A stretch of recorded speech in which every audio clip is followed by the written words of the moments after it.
Seorang turis asing yang diduga mabuk mengancam lompat dari atap sebuah hotel bintang 4 di kawasan wisata Kuta, Badung, Rabu siang. Setelah melakukan pendekatan persuasif selama 4 jam, polisi berhasil melakukan penyergapan saat turis tersebut tengah lengah.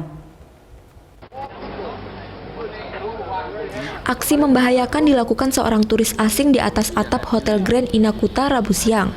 Pria yang diketahui bernama Kel Ersanil ini sejak pukul 11.30 WITA berada di atap yang tingginya sekitar 15 meter. Turis ini diduga mabuk karena berbicara ngelantur dan kerap meneriakkan kata-kata kasar. Bahkan sesekali turis ini mengancam akan melompat dari atap. Pengelola hotel menjelaskan turis ini bukan tamu yang menginap di Grand Ina Kuta. Turis bertato ini tiba-tiba masuk dari arah pantai dan melarikan diri saat petugas keamanan hotel menanyakan maksud kedatangannya.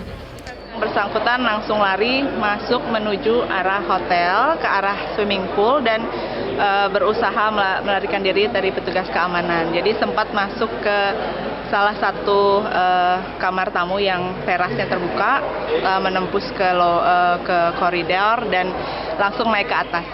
Pihak hotel kemudian menelpon aparat kepolisian untuk menangani masalah ini. Aparat Polsek Kuta, Sabara, dan Brimopolda Bali berusaha melakukan pendekatan persuasif meminta yang bersangkutan turun dari atap.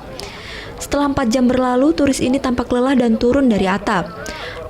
Panit 1 Satuan Reserse Kriminal Polsek Kuta, Ibda Danang Eko Abrianto, langsung menyergapnya saat turis ini merebahkan badan di atas tembok.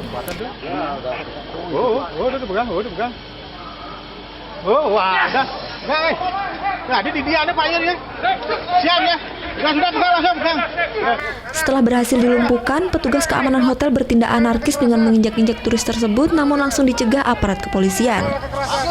Kami sudah ingatkan gunakan tali dan borgol, tidak ada menggunakan kekerasan, baik itu senjata api maupun barang-barang kekerasan lainnya yang sifatnya melukai.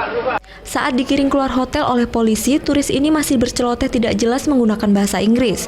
Petugas belum bisa mengorek informasi lebih dalam karena yang bersangkutan masih dalam keadaan mabuk. Polisi hanya menemukan sebuah kartu kredit di saku celana yang bersangkutan dan masih mencari identitas lengkapnya.